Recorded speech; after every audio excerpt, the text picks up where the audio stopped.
شروع اللہ کے نام سے جو بڑا مہربان نہایت رحم والا ہے۔ ناظرین، فن پہلوانی برصغیر پاک و ہند میں ہمیشہ سے ایک مقبول کھیل رہا ہے، مگر آج کل کے اس صنعتی دور میں اس کھیل کے لیے کوئی جگہ باقی نہیں رہی اور دیسی کشتی پاکستان اور بھارت کے کچھ علاقوں تک ہی سکڑ کر رہ گئی ہے۔ اگر کچھ عرصہ پہلے کی بات کی جائے تو پورے برصغیر میں اس فن کی دھوم تھی۔ اس میدان میں بڑے بڑے شاہ زوروں نے عزت و شہرت کے مقام تک رسائی حاصل کی اور اس فن کے فروغ کے لیے مختلف خاندانوں نے گراں قدر خدمات سر انجام دی، جن میں نور الدین خاندان، استاداں والا خاندان، بالی والا خاندان، سلطانی والا خاندان، بجے والا خاندان اور عزیز بخش بہی والا خاندان خصوصی طور پر قابل ذکر ہیں۔ عزیز بخش پہلوان بہی والا رستم ہند، گاما پہلوان رستم زماں اور امام بخش پہلوان رستم ہند کے والد بزرگوار تھے۔ اس کے بعد اس ورثہ کو آنے والی نسلوں نے محفوظ رکھا اور اس فن کو مزید دعاں بخشا۔ داستان شاہ زوراں کی 62 نمبر قسط، جو کہ فن پہلوانی کو تا دم آخر زندہ و سلامت رکھنے والا، اپنے فن کی ضیاء پاشیوں سے حسو، اعظم، اچھا، اکی اور گوگا پہلوان سے لے کر سہراب صفت جارہ پہلوان کی راہ روشن کر کے فن پہلوانی کو سنبھالا دینے والا، ننیال و ددیال سے علیہ پہلوان، غلام پہلوان رستم دوراں، کلو پہلوان، رحمانی پہلوان، گاما پہلوان رستم زماں، امام بخش پہلوان رستم ہند اور نون پہلوان، 7 شاہ زوروں کے فن کا وارث، گاما پہلوان رستم زماں کے بھتیجے، امام بخش پہلوان رستم ہند کے قابل فخر فرزند، حمیدہ پہلوان رحمانی والا رستم ہند کے بھانجے اور شاگرد رشید، پاکستان کے پہلے رستم پاکستان، رستم زماں، دنیا عالم کے رستم شاہ زور پہلوان، حاجی منظور حسین المعروف بولو پہلوان جی کو خراج تحسین پیش کرنے کے لیے ان کی 36ویں برسی کے موقع پر فن پہلوانی کے سب سے بڑے یوٹیوب چینل اردو پیجز خصوصی طور پر یہ ڈاکومنٹری آپ سب کی خدمت میں پیش کر رہا ہے۔ یہ ویڈیو الحاج مبشر اقبال لون استاداں والا، نشان سیالکوٹ گولڈ میڈلسٹ، بھتیجا عنایت پہلوان استاداں والا، فخر ہند ستارہ ہند مرحوم سیالکوٹی کے تعاون سے بنائی گئی ہے۔ ناظرین، امام بخش پہلوان رستم ہند کی شادی کلو پہلوان ستارہ ہند کے بھائی رحمانی پہلوان کے صاحبزادی سے ہوئی تھی اور اللہ رب العزت نے انہیں 6 بیٹوں سے نوازا۔ تاریخ پیدائش کے اعتبار سے حاجی منظور حسین عرف بولو پہلوان، حسن بخش عرف حسو پہلوان، اعظم پہلوان، محمد اسلم عرف اچھا پہلوان، محمد اکرم عرف اکی پہلوان، معظم عرف گوگا پہلوان شامل ہیں۔ 5 فٹ 9 انچ قد اور 120 کلو وزن کے مالک حاجی منظور حسین عرف بولو پہلوان 18 دسمبر 1922 کو بھارت کے شہر امرتسر کے محلہ کٹرا کرم سنگھ میں پیدا ہوئے۔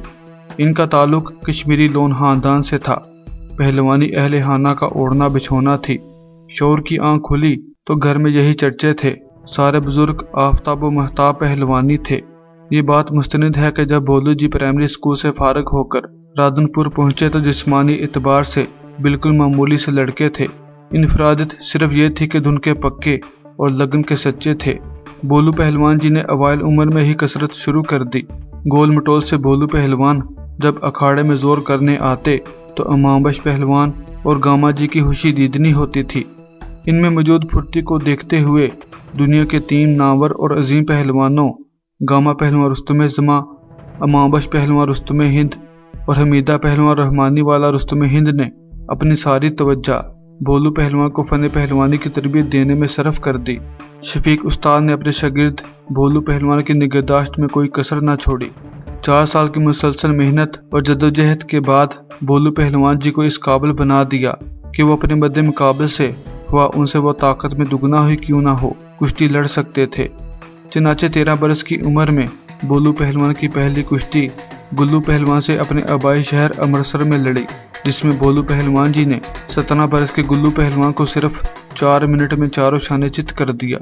13 برس کی عمر ہی میں جب بولو پہلوان جی اپنے ماموں حمیدہ پہلوان کے ہمراہ ریاست گوالیار کا دورہ کیا تو حمیدہ پہلوان نے بولو پہلوان کو اپنے فن میں طاق ہونے کے پیش نظر اعلان کر دیا کہ امام بخش پہلوان رستم ہند کے بیٹے بولو پہلوان سے مقابلے کے لیے گوالیار کا سب سے بڑا پہلوان میدان میں اترے، جس پر صدیق نامی پہلوان میدان میں اترا، مگر بولو پہلوان جی نے اسے کھڑے کھڑے ہتھیلی مار کر چت کر دیا۔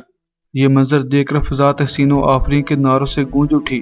اس کے بعد حمیدہ پہلوان نے دوبارہ مقابلہ کی دعوت دی، جس پر مہاراجہ گوالیار کا ایک درباری پہلوان میدان میں اترا، جو ایک سپاہی ہونے کے ساتھ ساتھ اچھا پہلوان بھی تھا اور فن پہلوانی میں مہارت ہی کے باعث تھانے دار کے عہدے تک جا پہنچا تھا۔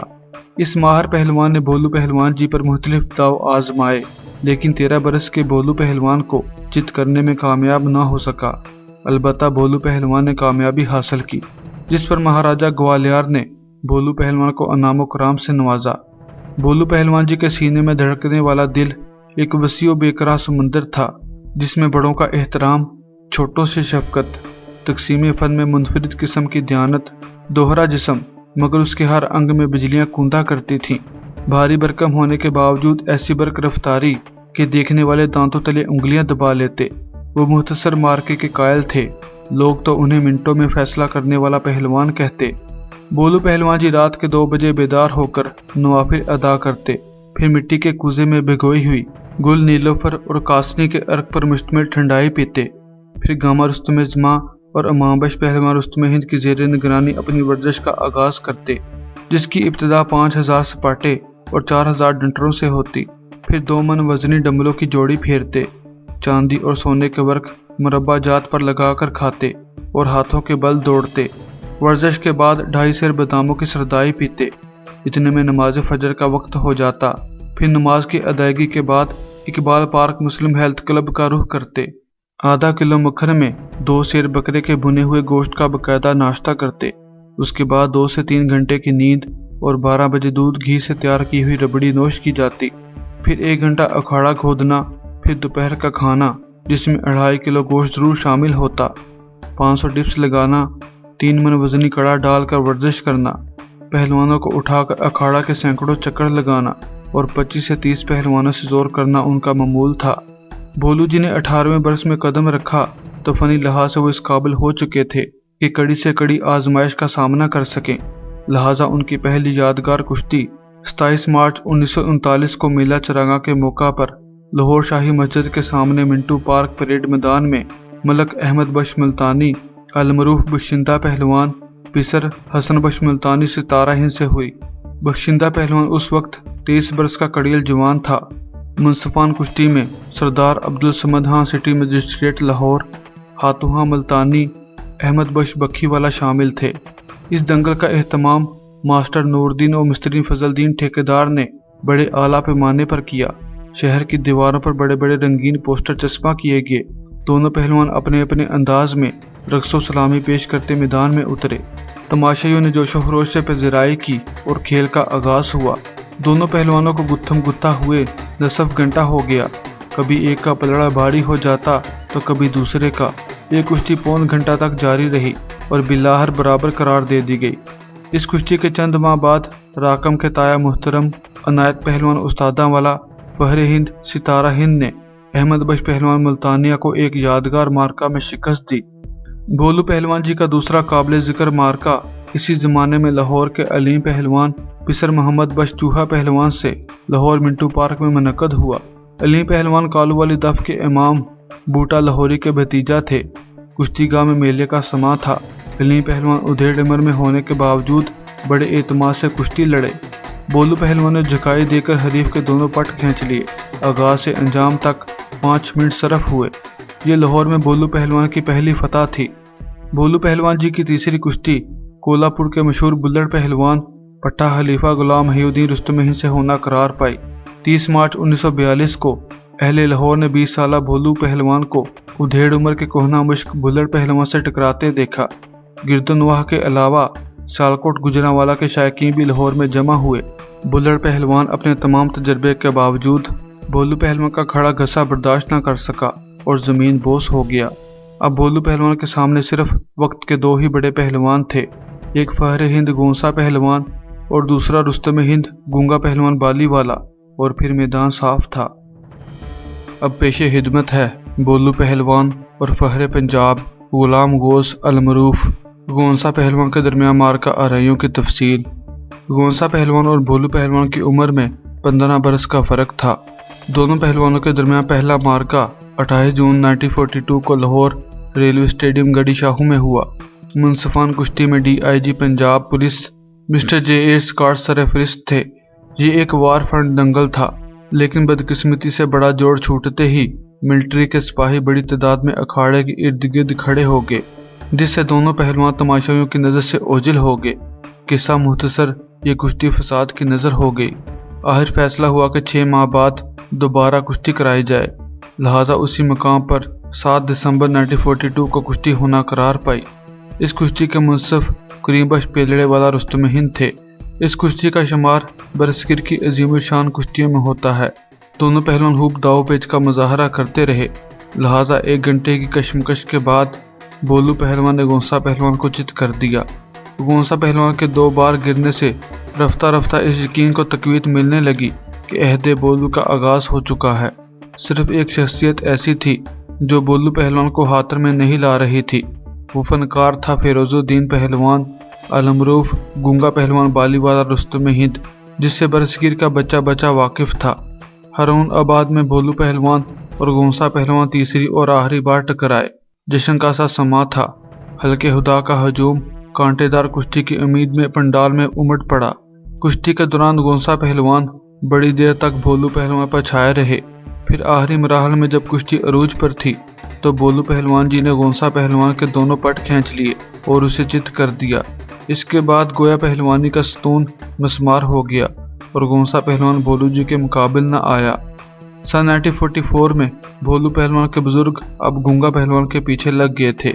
انہیں ہندوستان میں سوائے گونگا پہلوان بالی والا رستم ہند کے بولو پہلوان کے پایا کا کوئی اور پہلوان دکھائی نہ دیتا تھا، لیکن خدا کو کچھ اور ہی منظور تھا۔ 25 مارچ 1944 میں میلہ چرانگا کے دنوں میں لاہور میں ایک عالی شاہ دنگل کا اہتمام کیا جا رہا تھا، جس میں گونگا پہلوان رستم ہند کو منصفی کے فرائض سر انجام دینا تھے۔ گونگا پہلوان جی جب سیالکوٹ سے لاہور کے لیے روانہ ہوئے تو راستے میں ان کی بس کو حادثہ پیش آ گیا۔ بس کیا الٹی، گونگا پہلوان جی کی تقدیر ہی الٹ گئی۔ پورے ہندوستان میں صف ماتم بچھ گئی۔ حمیدہ پہلوان اور بولو پہلوان نے بھی اپنے حریف کے ماتمی جلوس میں شرکت کی اور گامو بالی والا کے غم میں برابر کے شریک ہوئے۔ غم اتنا بڑھا کہ اکھاڑے کئی ماہ تک ویران رہے۔ 1 اپریل 1946 کو بولو پہلوان کا مقابلہ حسینہ پہلوان دفتری رستم دلی سے ہوا۔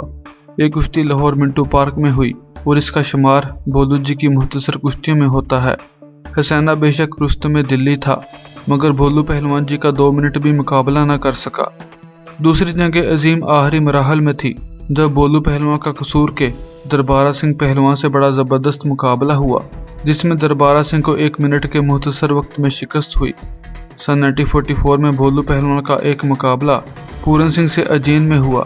تاریخ پہلوانی میں اسے چھوٹا پورن سنگھ کہتے ہیں۔ اس مقابلے میں بولو پہلوان جی نے 6 منٹ میں پورن سنگھ کو شکست سے ہمکنار کیا۔ بولو پہلوان کا اگلا مارکہ دلی 30 ہزاری میں مشہور زمانہ پہلوان کھڑگ سنگھ سے ہوا۔ یہ وہی کھڑگ سنگھ ہے جس کی شاہ زوری کے پنجاب میں چرچے ہوئے۔ اکھاڑے میں اترتے ہی بولو پہلوان نے کھڑا غصہ مارا۔ کھڑگ سنگھ نے سنبھلنے کی 1000 کوشش کی، مگر اس کے ستارے ہی بے وفا نکلے اور وہ صاف چت ہو گیا۔ اب پیش خدمت ہے بولو پہلوان کے مہاراشٹر کولہاپور میں ہونے والے چند مقابلوں کی تفصیل۔ شیو گنڈا مہاراشٹر کا مشہور معروف شاہزور تھا۔ جب کشتی ہوئی تو شیو گنڈا بولو پہلوان پر جھپٹا اور سندھی کشتی ملاکڑے کے انداز میں اس سے لپٹ گیا۔ بولو پہلوان کے لیے یہ صورتحال پسندیدہ ٹھہری۔ اس نے برق رفتاری سے ٹیبکیں بھر کر تباہ کن الٹا مارا اور اپنے روایتی انداز میں 2-3 گھسے مارے، گردن پر گوڈا رکھا اور لنگوٹ سے قابو کر کے کلا بازی لگوا دی۔ بولو پہلوان جی کی فتح کا اعلان ہوا تو انعام و اکرام کی بارش برسنے لگی۔ جوتی پانڈے بھی مہاراشٹر کا ایک کاریگر دنگلیا تھا۔ بولو پہلوان سے اس کی کشتی کا اعلان ہوا، مگر کشتی والے دن جوتی پانڈے نے میدان میں اترنے سے ہی انکار کر دیا، لہٰذا مہاراجہ کولہاپور کے اعلان پر کچھ دن بعد مقابلے کا دوبارہ اعلان کر دیا گیا۔ دوسری بار جب بولو پہلوان جی اور جوتی پانڈے مقابلے میں آئے تو افسوس کے چشمے تماشا بس چند لمحوں تک لطف اندوز ہو سکی اور جوتی پانڈے 1.5-2 منٹ میں چت ہو گیا۔ ناظرین، کولہاپور سے کوئی 100 کلومیٹر دور ایک تڑاکا نامی پہلوان تھا۔ یہ رستم کولہاپور مشہور ہوا۔ اس مقام تک پہنچنے سے پہلے اس کے گونسا پہلوان، شریف پہلوان امرتسری، جیجا پہلوان گہیے والا، حسینہ دفتری، نظام گونگلو اور اللہ بخش لاہوری پہلوان سے اس کے یادگار مارکے ہو چکے تھے۔ یہ بڑا ہی مغرور اور گھمنڈی پہلوان جانا جاتا تھا۔ दौरान कुश्ती भोलू पहलवान ने इस बरक रफ्तारी से तड़ाके के पट खींचे कि तमाशाइयों की आंखें धोखा खा गईं। हरीफ को भी होश तब आया जब वो पुरजोर आवाज में जमीन बोस हुआ। भोलू पहलवान ने गिरे हुए हरीफ को उठने का मौका ही ना दिया और शिकंजे में जकड़ लिया। तड़ाका भोलू के नीचे बेबस हो गया तो भोलू पहलवान उसे चित करके छाती पर सवार हो बैठा। भोलू पहलवान की फतह का जुलूस कोल्हापुर के गली कूचों में बड़े जोशो खरोश से निकाला गया। तड़ाका पहलवान की शिकस्त मामूली बात न थी। तड़ाका पहलवान ने भोलू जी को दोबारा कुश्ती लड़ने का चैलेंज दे दिया। लिहाजा दूसरी कुश्ती का ऐलान तड़ाका पहलवान के गांव मलप्पा में होना करार पाई। ये मुकाबला 5 मिनट तक होता रहा, जिसमें भोलू पहलवान ने तड़ाका पहलवान को रगेद रगेद कर उसकी मिट्टी पलीद की और फिर मच्छी गोता मारकर उसे चित कर दिया। कुछ इसी तरह उससे कबल राकम के ताया अनायत पहलवान उस्तादा वाला फहरे हिंद सितारा हिंद ने भी तड़ाकिया पहलवान को गिराकर सितारा हिंद का एजाज हासिल करके इसका घमंड हाक में मिला दिया था। मुंबई के करीब एक छोटी सी रियासत मेहरबी के नाम से थी, जहां 2 बड़े शाहजोर मशहूर हुए, एक भीमदेव और दूसरा मंगला राय पहलवान। भोलू पहलवान जी को दावत दी गई कि वो रियासत मेहरबी में आकर अपने फन का मुजाहरा करे। भीमदेव और मंगला राय पहलवान ने मुकाबले की तैयारी शुरू कर दी। पहली कुश्ती भीमदेव से होना करार पाई और भीमदेव की फतह और शिकस्त के बाद मंगला राय को मैदान में उतरना था। ये कुश्ती गैर मतवक्का तौर पर 15-20 मिनट तक जारी रही। आखिर भोलू पहलवान जी ने मलाई गस्से से हरीफ को पछाड़ दिया। राजा और रानी दोनों ने पहलवान जी को अनाम इकराम से नवाजा। दूसरे दिन हमीदा रहमानी वाला को मंगला राय का पैगाम मिला कि मुंबई में आप लोगों का इंतजार करूंगा। भोलू पहलवान जब हमीदा पहलवान जी के साथ मुंबई पहुंचे तो मंगला राय बनारस जा चुके थे। बनारस पहुंचे तो मंगला राय पहलवान उधर भी मौजूद न थे। मेरे भाई जिन्हें भी गए ने ना, जे कला आजम गया तो आजम ने सारे ढा दिता, जो इंतकेसरी सी उन्होंने, जे गोगा गया तो गोगे ने सारे ढा दिता, जे अकरम गया तो अकरम ने सारे बिल्कुल, तो जे हसू गया तो हसू ने भी उतों का जो बड़ा भलवान से उन्होंने ढाया शबू नगर करना। 14 अगस्त 1947 में तकसीम हिंद के बाद बरसगीर के तमाम नावर पहलवान पंजाब के 3 बड़े शहर लाहौर, सियालकोट और गुजरांवाला रहायश पजीर हुए। कामे पाकिस्तान के बाद अब पहले वाली बात न थी। अब ना वो राजे महाराजे थे जो पहलवानों की सरपरस्ती करते और दंगल कराते। इन्हीं दिनों कुछ लोग ठेकेदारों के साथ गामा पहलवान जी की खिदमत में हाजिर हुए ताकि भोलू पहलवान और यूनुस पहलवान सितारा पाकिस्तान पट्टा रही बश पहलवान सुल्तानी वाला रुस्तम हिंद के दरमियान एक बड़ी कुश्ती कराई जा सके। यूनुस पहलवान की उन दिनों बड़ी धूम थी और अमाबश पहलवान रुस्तम हिंद, गुंगा पहलवान बाली वाला रुस्तम हिंद और अनायत पहलवान उस्तादा वाला फहरे हिंद सितारा हिंद के बाद उन्हीं का नाम लिया जाता था। ठेकेदारों ने बात चलाई और क़याम पाकिस्तान के ठीक 9 माह बाद भोलू पहलवान और यूनुस पहलवान का जोड़ तय हो गया। सरजमीन पाकिस्तान पर यह पहला शाही दंगल था। दोनों पहलवानों की हथजोड़ी के पोस्टर शहर भर में लगा दिए गए। दंगल के टिकट हाथों हाथ बिके। अखाड़े फिर से आबाद होने लगे। बादामों की बोरियां खुलने लगी और मिंटू पार्क में रोजाना अखाड़ा होने लगा। इधर दोनों पहलवान दिन रात दंगल की तैयारी में मसरूफ हो गए। भोलू पहलवान और यूनुस पहलवान का पहला मुकाबला 11 अप्रैल 1948 को लाहौर मिंटू पार्क मैदान में हुआ। इस दंगल को देखने के लिए लाहौर और गुजरांवाला के अलावा सियालकोट, मुल्तान और गुजरात से भी शायकीन कुश्ती जोक दर जोक लाहौर पहुंचने लगे। यूनुस पहलवान जिसामत में भोलू पहलवान से कदरे भारी था। दोनों पहलवान जब अखाड़े में उतरे तो दोनों को देखकर तमाशाइयों के दिल खुश हो गए। चंद मिनट तक दाव पेच का तबादला होता रहा। दोनों के हमले बर्क रफ्तार थे, जिससे तमाशाई लुत्फ अंदोज हो रहे थे। अचानक भोलू पहलवान का दाव चल गया और मौका मिलते ही उसने यूनुस पहलवान को खड़ा गस्सा मार दिया। यूनुस पहलवान जमीन बोस हुआ तो भोलू पहलवान जी मुकम्मल तौर पर छा गए। यूनुस पहलवान ने शिकंजे से निकलने की सरतोड़ कोशिश की मगर कामयाब ना हो सका। आखिरकार भोलू पहलवान ने हरीफ को चित कर दिया। मुंसफान माजा बलाकी वाला और मुहताब पहलवान हलवाई दोनों ने मुतफ़क्का तौर पर भोलू पहलवान की फतह का ऐलान कर दिया। दूसरी बार ये दोनों शाहजोर रुस्तम पाकिस्तान टाइटल के लिए कराची पोलो ग्राउंड में आमने सामने हुए। ये सन 1949 ख्वाजा नाज़मुद्दीन गवर्नर जनरल के ज़माने का जिक्र है। दोनों पहलवान जब अखाड़े में उतरे तो यूँ महसूस होता था जैसे 2 बब्बर शेर आपस में टकराने वाले हों। पहलवानी की मशक्क़त से कमाए हुए जिस्म, आलम शबाब की बेकरारियाँ, दोनों को देखकर तमाशाइयों के दिल खुश हो गए। रसूम पहलवानी अदा करने के बाद दोनों एक दूसरे पर हमला आवर हुए। भोलू पहलवान ने झपट कर हलीफ को कमर से जकड़ लिया। इसे पेशतर के यूनुस पहलवान संभलते भोलू पहलवान ने यूनुस पहलवान की जांघी में हाथ डालकर पब्बी मारकर उसे नीचे गिरा लिया। यूनुस पहलवान ने कलाबाजी लगाकर भोलू के हिसार से निकलने की कोशिश की, मगर यह कोशिश उसे महंगी पड़ी और भोलू पहलवान ने हरीफ को कैद दाव में जकड़ लिया, जिससे यूनुस पहलवान बेबस हो गया। कुश्ती के 18वें मिनट में भोलू ने हरीफ को साफ चित कर दिया। मुनसफ ने भोलू पहलवान को फातेह करार देकर रुस्तम पाकिस्तान का ऐलान कर दिया। Income tax commissioner Khawaja Abdul Majeed ने अपने दस्ते मुबारक से भोलू पहलवान की दस्तार बंदी की और रुस्तम पाकिस्तान के गुर से नवाजा। ये दंगल किसके साथ हुआ?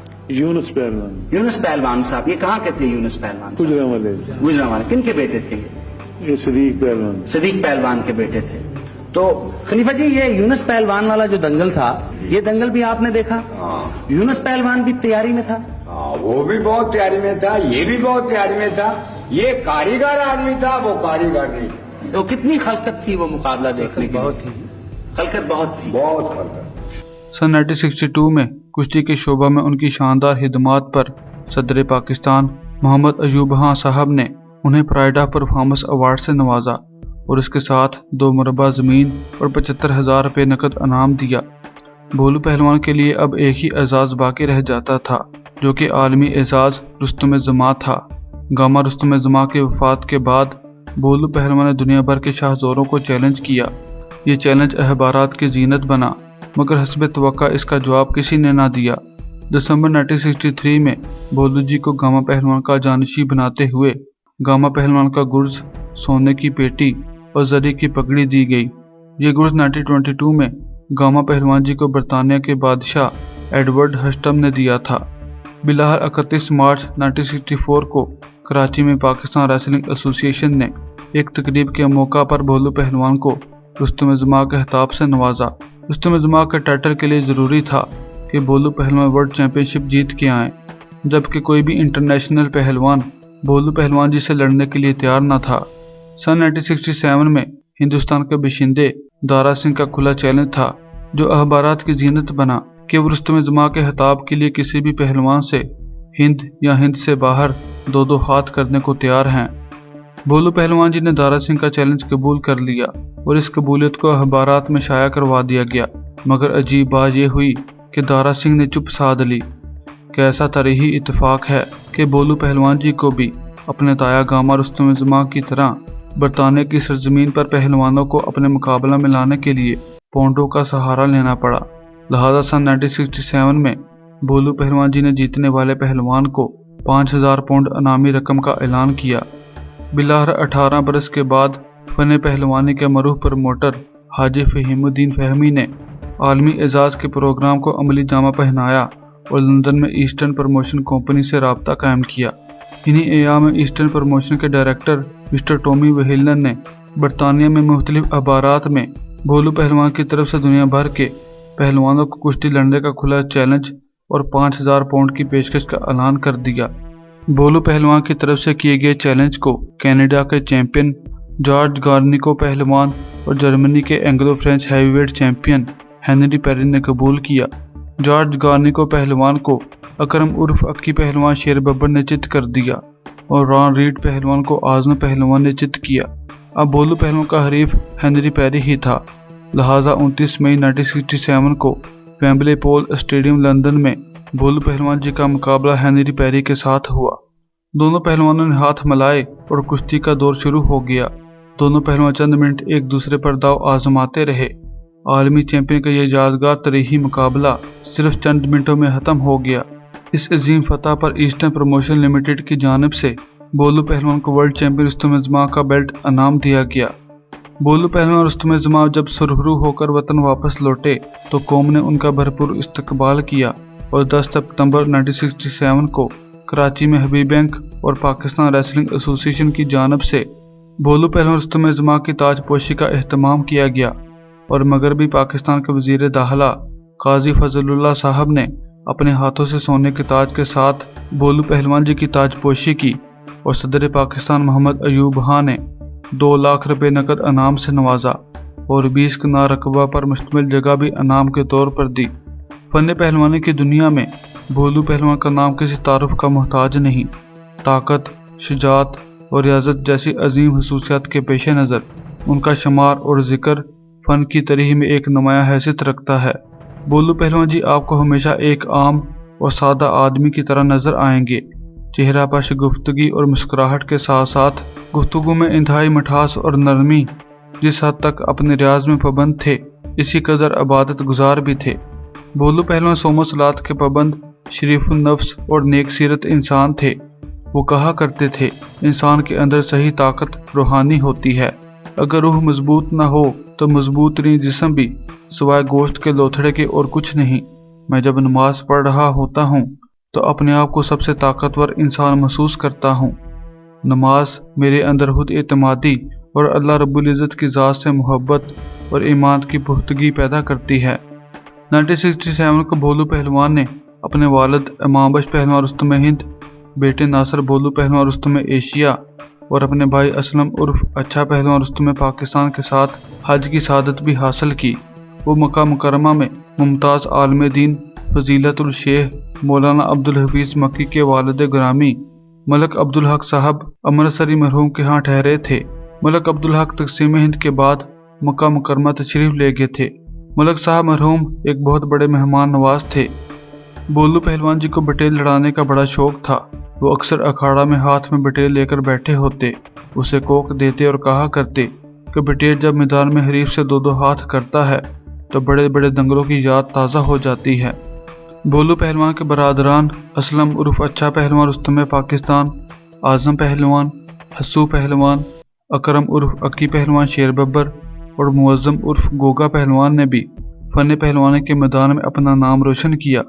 जबकि भोलू पहलवान के बेटे नासिर भोलू पहलवान ने फ्री स्टाइल रेसलिंग में दुनिया भर के नामवर शाहजोर पहलवानों को शिकस्त देकर रुस्तम एशिया का एजाज़ हासिल करके वतन अजीज़ पाकिस्तान और अपने खानदान का नाम दुनिया भर में रोशन किया। इसी तरह भोलू पहलवान के भतीजे और असलम उर्फ अच्छा पहलवान रुस्तम पाकिस्तान के बेटे ज़ुबैर उर्फ जारा पहलवान फहरे पाकिस्तान मरहूम, सहेल पहलवान, आबद पहलवान, बांजे दबीर लोन उर्फ बीरी पहलवान, चैंपियन हलीज भतीजा अच्छा पहलवान शेर पाकिस्तान मरहूम गुजरावालिया ने भी बैनुल-अक़वामी सतह पर अपनी ताकत के झंडे गाड़ दिए। शार्क नासिर भोलू अपने वालिद नासिर भोलू पहलवान रुस्तम एशिया और अपने दादा मोहतरम भोलू पहलवान जी रुस्तम जमा की तरह बड़े खुश अहलाक और बड़े खूबरू मुअद्दब नौजवान हैं। अल्लाह ताला ने उन्हें अहलाक हुस्ना से भरपूर नवाजा हुआ है। उनसे पहले ही मुलाकात में पता चल जाता है कि ये नौजवान एक अजीम खानदान का अजीम चश्मो चिराग है। नाज़रीन, पहलवानों के इस अजीम खानदान के हारून आबद पहलवान, भतीजा जारा पहलवान, पोतरा अच्छा पहलवान रुस्तम पाकिस्तान आजकल अपनी खानदानी रवायात को बरकरार रखे हुए हैं और जापान के नामवर पहलवान अंतोनियो ओनोकी ने पाकिस्तान आकर उनके अंदर छुपा टैलेंट देखकर उन्हें अपने साथ जापान ले गए और हारून आबद वहां फ्री स्टाइल कुश्ती सीख रहे हैं और उन्होंने अभी तक जितने भी बैनुल-अक़वामी मुकाबले लड़े हैं वह फजले ताला कामयाब रहे हैं। फन पहलवानी के आशिकान को इनसे बहुत सी उम्मीदें वाबस्ता हैं। भोलू पहलवान जी की शादी अपने ताया गामा पहलवान रुस्तम जमा की साहबजादी रशीदा बेगम के साथ हुई, जो कि साबिक वज़ीर-ए-आज़म पाकिस्तान जनाब मियां मोहम्मद नवाज शरीफ साहब की अहलिया मरहूमा बेगम कुलसूम नवाज की सगी हाला थी। भोलू पहलवान जी हमागीर सफ़ात के मालिक और अजीम पहलवान ही नहीं बल्कि एक अजीम इंसान भी थे। उनमें कसरे नफसी का ये आलम था कि दुनिया का रुस्तम होने के बावजूद छोटे से छोटे दर्जा के पहलवानों को भी पहलवान जी कहकर मुखातब करते और हर आने वाले को बिस्मिल्लाह कहकर खुशामदीद कहते। एक दफ़ा राकम को अल्लाह बख्श पहलवान सितारा हिंद मरहूम लाहौरी ने भोलू पहलवान जी के बारे में बताया कि जब उनकी कुश्ती किसी पहलवान के साथ तय होती तो उनके वालिद इमाम बख्श पहलवान रुस्तम हिंद भोलू जी को मेरे पास अनारकली पैसा अखबार भेजते कि अल्लाह बख्श पहलवान को अपने अखाड़ा में लेकर आओ। भोलू पहलवान जी में अदब कूट कूट कर भरा हुआ था। चनाचे भोलू पहलवान अपने वालिद के हुक्म की तामील करते हुए मुझे लेने के लिए तांगा पर आते, लेकिन वो मुझे अपने कंधों पर उठा लेते और तांगे वाले को वापस भेज देते।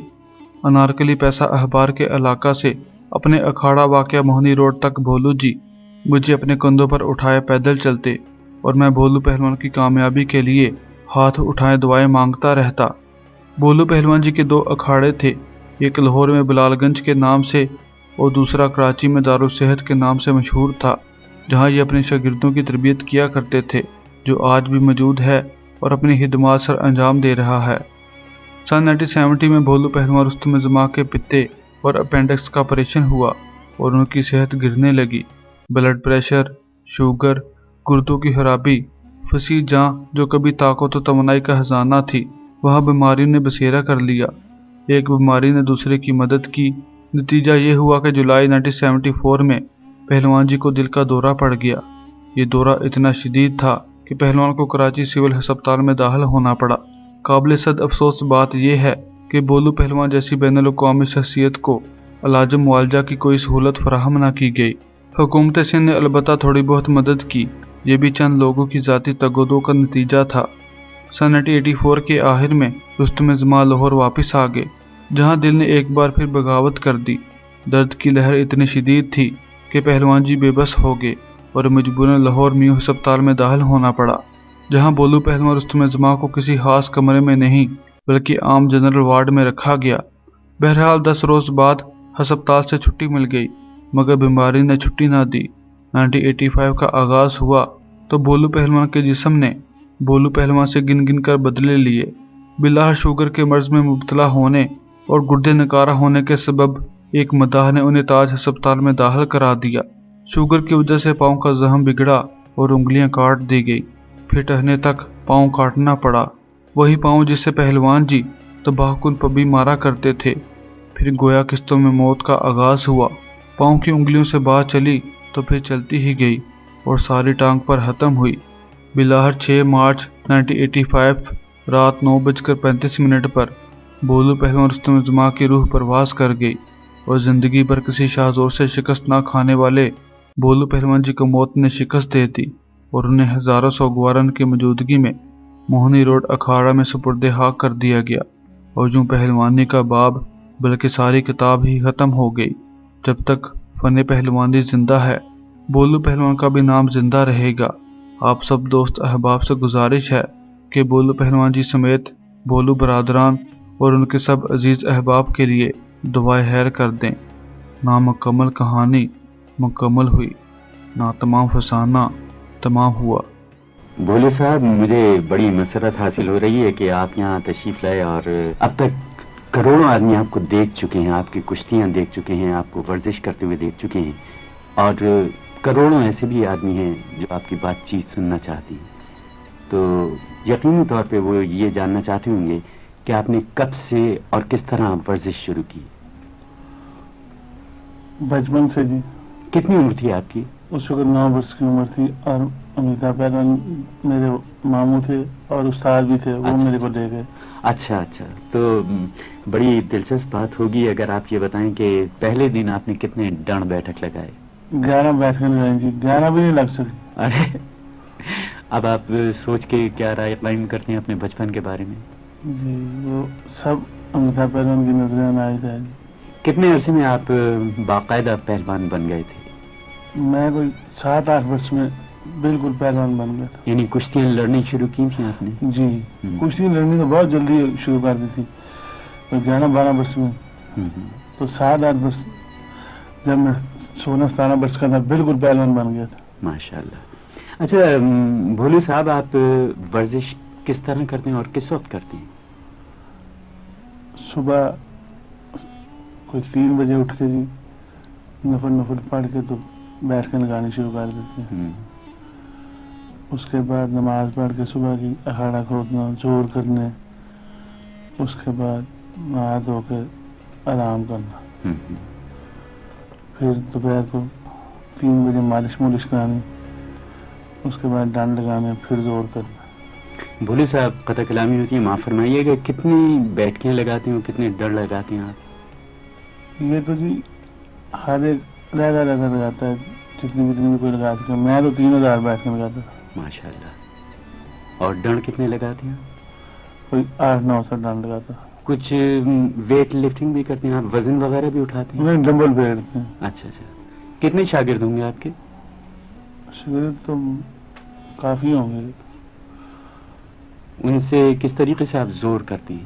اکھاڑے میں جو بھی آتا ہے زور کرتا جاتا ہے اپنی اپنی بات. تھکتے نہیں ہیں آپ؟ کیوں نہیں جی، تھک بھی جاتے ہیں. اچھا، تو ورزش تھکنے کے لیے تو کرتے ہیں. ورزش کے بعد آپ کیا کھاتے پیتے ہیں؟ ورزش کے بعد ٹھنڈائی پیتی ہیں. اچھا بھولو صاحب، آج کل جو فری سٹائل کشتیاں ہوتی ہیں ان کے بارے میں آپ کی کیا رائے ہے؟ کیا وہ واقعی طاقت کے بلبوتے پر ہوتی ہیں یا وہ ایک خاص فن ہے؟ فری اسٹائل میں طاقت کا زیادہ ہے، ویسے کوئی خاص چیز نہیں ہے. اس میں مال نہ پچھڑنے کی تو بات ہی نہیں ہے. ہر دفعہ پچھڑ جائے کچھ نہیں ہوتا. کشتی جو اصل ہے وہ ہماری اپنی ہے. صحیح ہے. جی آپ باہر بھی تو، یعنی پاکستان سے باہر بھی تو تشریف لے جا چکی ہیں. جی ہاں، ملایا گئے تھے، زنگون، افریقہ، ایران، عرب میں. وہاں کے پہلوانوں میں آپ نے کوئی خاص بات نوٹ کی؟ میں تو جہاں بھی گیا ہوں میرے ساتھ تو کوئی لڑا نہیں ہے. میرے چھوٹے بھائیوں سے لڑے، انہوں نے مار دیا جو بھی لڑا. اچھا اچھا. ہاں، اس پر مجھے یاد ہے کہ آپ نے یہ چیلنج دے رکھا ہے کہ جو کوئی بھی آپ سے مقابلہ کرنا چاہے، یعنی کشتی لڑنا چاہے، وہ پہلے آپ کے بھائیوں سے کشتی لڑے. تو میرا خیال ہے کہ ایسا تو کبھی شاید ہی ہو. نہیں، وہ اس لیے کہ انہیں تو کوئی جانتا نہیں ہے. اگر کوئی سیدھا لڑنے کے لیے آئے ورلڈ ٹائٹل کے اوپر تو میں خود لڑنے کو تیار ہوں. کوئی ایسی کشتی بھی ہے آج تک جتنی بھی کشتیاں آپ نے لڑی ہیں ان میں ایسی کشتی بھی کوئی ہے جس میں آپ کو لطف آیا ہو؟ اجین میں ایک کشتی ہوتی تھی میری اور پورن سنگھ کی. میں اس وقت بچہ ہی تھا اور وہ بہت بڑا جوان تھا. جب میری اور اس کی کشتی ہوئی ہے، میں نے اس کو سامنے سے انی ماری نا جس وقت، تو وہ لڑتا لڑتا میرے کو بولتا ہے میرے کو مت مار، دوسری دفعہ پھر روپیہ کمائیں گے. پہلوان ہو کر اس نے یہ کہا کہ مجھے مت مار. بڑا عجیب معلوم ہوا ہوگا. تو اس میں آپ کو بڑا لطف آیا، پھر بھی آپ نے مارا اسے. جی. اچھا، آج کل کے نوجوانوں کو صحت قائم رکھنے کے لیے آپ کچھ مشورہ دینا پسند کریں گے؟ ورزش کریں جی، باڈی بلڈری کریں. یہاں ہمارا دارالصحت کھلا ہوا ہے. جی جی. کم از کم کوئی 2,500-3 ہزار ممبر ہیں. وہاں سب آتے ہیں، اچھے اچھے لڑکے آتے ہیں. اور اکثر یہاں پر ہماری کلب کے مسٹر کراچی وغیرہ جو بھی بنتے ہیں ہماری کلب کے ہی بنتے ہیں. اچھا بھولو صاحب، آپ کا جو یہ دارالصحت ہے اس میں کچھ فیس وغیرہ ہوتی ہے؟ جی 2 روپیہ فیس ہے اور 1 روپیہ داخلہ. ان سب کو آپ زور کرواتی ہیں یا کچھ اور بھی سکھاتی ہیں؟ زور بھی کرتے ہیں جی، باڈی بلڈری کرتے ہیں، ویٹ لفٹنگ کرتے ہیں، باکسنگ کرتے ہیں، اپٹے بازی، جو بھی کوئی سیکھنا چاہے سب چیز سیکھتے ہیں. تو یہ تمام فنون سکھانے کے لیے آپ کے یہاں ماہرین ہیں؟ جی ہاں. کتنے ایک طلباء ہی کہہ سکتا ہوں آپ کے دارالصحت میں آتی ہیں؟ کم از کم صبح شام تک کوئی 15-16 لڑکا آتا ہے. ماشاء اللہ. اچھا بھولو صاحب، کبھی آپ کو کسی بات پر یا کسی انسان پر غصہ آیا ہے؟ دیکھیے میرے اس سوال سے آپ غصے نہ ہو جائیے کہ مجھے آپ سے بہت ڈر لگتا ہے. کبھی نہیں، مجھے غصہ ہی نہیں آیا. کبھی نہیں آیا؟ جب بھی آیا پیار ہی آیا. آپ کے کتنے بچے ہیں بھولو صاحب؟ 1 بچہ ہے. اس کی صحت کے بارے میں کچھ بتائیں گے؟ بیمار ہی رہتا ہے جی اکثر. تو آپ اسے ورزش وغیرہ نہیں کرواتے؟ ابھی چھوٹا ہے بالکل. کتنی عمر ہے اس کی؟ 4.5 برس کا. ماشاء اللہ. اچھا بھولو صاحب، ورزش کے علاوہ بھی کچھ شوق ہے آپ کو؟ شوق تو بہت ہے جی. کیا کیا؟ تیسر لڑانا، بٹیرے لڑانا، مرغ لڑانا، پٹھوں کو لڑانا. جی ہاں. اور گانے گونے کا بھی تھوڑا بہت. اچھا، یہ تو بڑی اچھی بات ہے. تب تو میں آپ سے درخواست کروں گا کہ ہمارے سننے والوں کی آپ یہ خواہش بھی پوری کر دیں. اس لیے کہ جو بھی مہمان ہمارے یہاں آتا ہے وہ چاہتے ہیں کہ وہ اپنی پسند کا کوئی ریکارڈ ان کو سنائے. تو آپ بھی کوئی اپنی پسند کا ریکارڈ بتائیے، ہم سنائیں گے اپنے سننے والوں کو. فلم میرے محبوب کا رفیقہ کا. ضرور، یہ سنیے. بھولو صاحب، آپ کی پسند واقعی لاجواب ہے. شاید آپ کو ورزش کے لیے جانا ہو. آپ کا وقت بہت ہی قیمتی ہے اور بہت صحت مند ہے. بہرحال میں اپنے سننے والوں کی جانب سے آپ کا شکریہ ادا کرتا ہوں کہ آپ یہاں تشریف لائے، اور ہائسنس بلب بنانے والوں کی جانب سے ان کا یہ تحفہ آپ کی خدمت میں پیش کرتا ہوں۔ اس میں ڈمبلز وغیرہ نہیں ہیں بلکہ ہائسنس بلبس ہیں، یہ روشنی کا سامان ہے، آپ اسے قبول فرمائیے۔ مہربانی میں بھی ان کا شکریہ ادا کرتا ہوں۔ نوازش۔ اچھا انشاءاللہ پھر آپ سے ملاقات ہوگی، یہاں ہو سکتی ہے، ہو سکتا ہے دنگل میں ہوگی، دیکھنے والے کی حیثیت میں، اور آپ کشتی لڑنے والے کی حیثیت میں اپنے آپ کو دکھائیں گے انشاءاللہ۔ خدا حافظ۔ خدا حافظ۔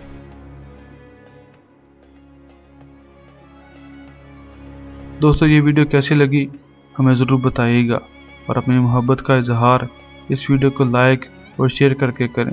پھر ملاقات ہوگی ایک نئی ویڈیو کے ساتھ، تب تک اللہ حافظ۔